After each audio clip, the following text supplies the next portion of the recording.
Hubo un tiempo en que Roma no era un imperio. Ni siquiera era una potencia. Era solo una pequeña ciudad rodeada de enemigos, luchando por sobrevivir en el centro de Italia. En ese mundo hostil, nació la que se convertiría en la fuerza militar más poderosa de la historia antigua, la Legión Romana. Sus orígenes se remontan al siglo VI a.C., durante la época de la monarquía romana. En aquel entonces, no existía un ejército profesional. Cada ciudadano debía luchar cuando era necesario. Era un deber, no una profesión. Pero todo cambió en el año 509 a.C., cuando Roma expulsó a su último rey y se convirtió en una república. A partir de ese momento, Roma comenzó a expandirse.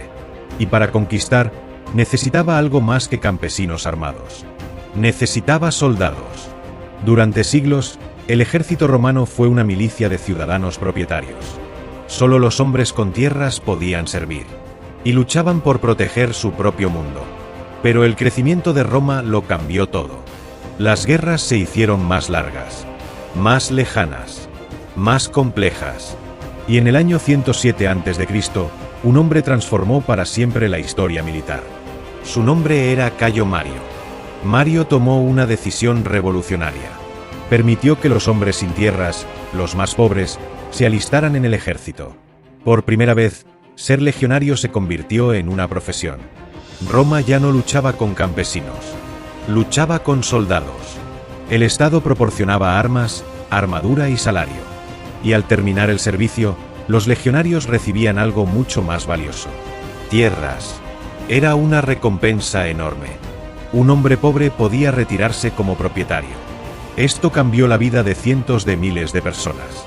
Y también cambió Roma. Porque ahora, los soldados no luchaban solo por Roma. Luchaban por su futuro. Durante el Imperio Romano, que comenzó oficialmente en el año 27 a.C.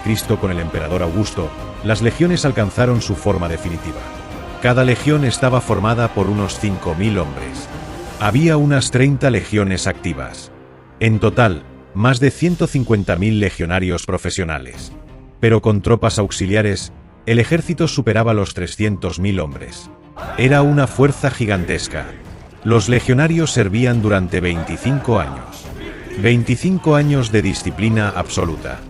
25 años de marchas, construcciones y guerras. A cambio, recibían salario, botín y, al retirarse, tierras o dinero. Muchos se establecían en las provincias donde habían servido. Esto ayudó a expandir la cultura romana por todo el imperio. Los legionarios no solo conquistaban territorios, romanizaban el mundo. Pero el poder de las legiones no estaba en su número. Estaba en su organización.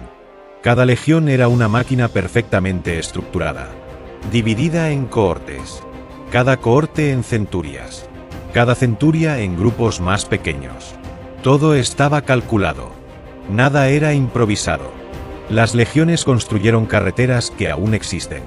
Puentes. Fortalezas.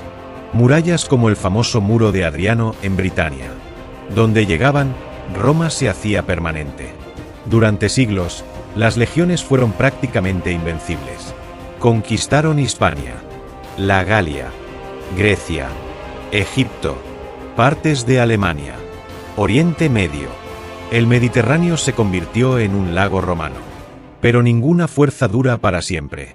A partir del siglo III después de Cristo, el imperio entró en crisis. Las fronteras eran demasiado grandes. Los enemigos demasiado numerosos. Las guerras civiles debilitaban el sistema. Y el ejército empezó a cambiar. Cada vez había más soldados extranjeros. La disciplina se deterioró.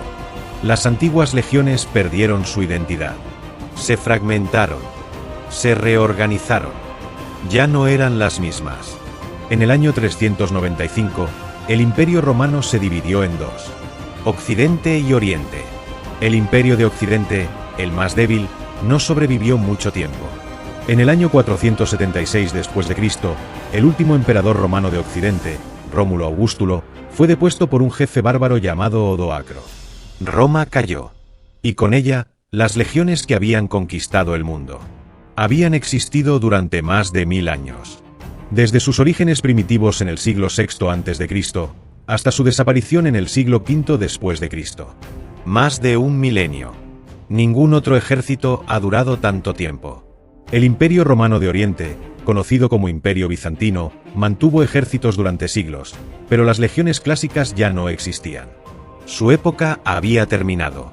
Pero su legado no. Porque las legiones romanas no solo fueron un ejército. Fueron una herramienta de transformación. Crearon ciudades. Crearon carreteras. Crearon el mundo moderno. Y durante más de 1000 años, fueron el poder más temido de la tierra.